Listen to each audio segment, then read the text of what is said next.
टांके दे परसों भाई करवाए। अस्सलाम वालेकुम, मेरा नाम सैमा है।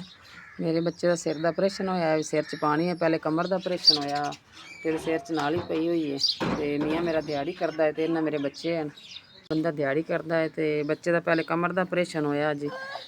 तो असीं 70-80 हज़ार अगे ला चुके हैं। हुण इहदे बच्चे का सिर का मसला, सिर च पानी है, सिर च नाली पई है। तो डॉक्टर कहते पे भी नाली दी शायद बंद भी हो जाए। तो 70-80 हज़ार हुण असीं ला चुके हैं। गरीब बंदे हैं, एक कमावन वाला है, तो होर साडा वसैल कोई नहीं है। भी किसी को चुक चुका के भैणा बिरावां को मंग के तो उसे कर्जा देना है। तो भी 3 बच्चे हैं छोटे, दे करने वाला कोई नहीं है। तो साडे होर कोई वसैल भी कोई नहीं है। तो एक बंदा करने वाला है, बस दिहाड़ी बंदा करता है मजदूरी।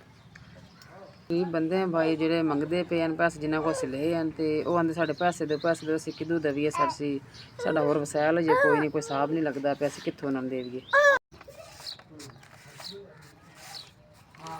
5000 ਮੈਨੂੰ ਮਿਲ ਗਿਆ।